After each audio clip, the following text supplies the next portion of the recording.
കേരളത്തിലെ വലിയൊരു ദുരന്തമുണ്ടായ ഒരു പ്രദേശത്ത് അവർക്ക് ആദരാഞ്ജലികൾ അർപ്പിക്കുന്നതോടൊപ്പം ബാക്കി വന്ന ആളുകളെ സ്നേഹത്തോടു കൂടി ഒരു ജനത മുഴുവൻ ചേർത്ത് പിടിച്ചതിൻ്റെ ഒരു ഉത്തമ ഉദാഹരണമാണ് നമ്മളിന്നിവിടെ ഈ കാണുന്ന ടൗൺഷിപ്പ് എന്ന് പറയുന്നത്.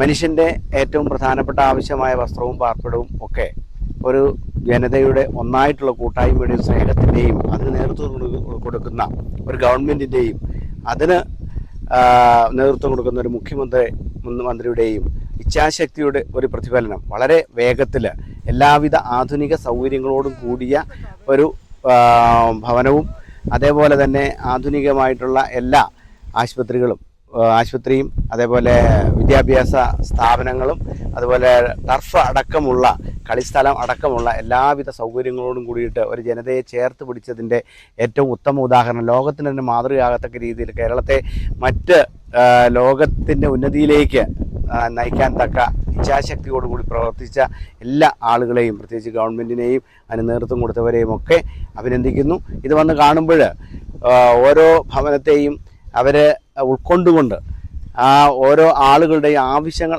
അടുത്തറിഞ്ഞുകൊണ്ട് ഈ ടൗൺഷിപ്പ് നിർമ്മിക്കാൻ സാധിച്ചു. ആധുനിക രീതിയിലുള്ള സംവിധാനത്തോടൊപ്പം യൂണിറ്റുകളായി തിരിച്ചുകൊണ്ട് ഇത്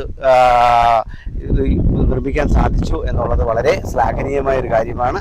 നമ്മെ സംബന്ധിച്ചിടത്തോളം ഇത് ലോകത്തിന് മുഴുവൻ മാതൃകയാകുന്ന ഒരു പ്രസ്ഥാനമായി മാറും. ഇത് ഭാവിയിൽ ഇത് ഒരു കാഴ്ച ആയിട്ട് വയനാട്ടിൽ എത്തുന്ന ആളുകൾക്ക് ടൗൺഷിപ്പ് എന്ന് പറയുന്നത് നമ്മുടെ സ്നേഹത്തിൻ്റെ, ഒരുമയുടെ, കൂട്ടായ്മയുടെ ഒക്കെ ഒരു പ്രതിഫലനം കാണാൻ വേണ്ടി ആളുകൾ ഇനി കൂട്ടമായി ഇവിടെ പോകുന്ന എല്ലാവർക്കും ഞങ്ങളോടൊപ്പം തന്നെ ഒത്തിരി സന്തോഷവും അതേപോലെ നമ്മുടെ മനസ്സിൻ്റെ ആർദ്രത വിളിച്ചോതുന്ന ഈ സൗധങ്ങൾ നമുക്ക് മാതൃകയായി തീരട്ടെ എന്ന് മാത്രം ആശംസിക്കുകയാണ്.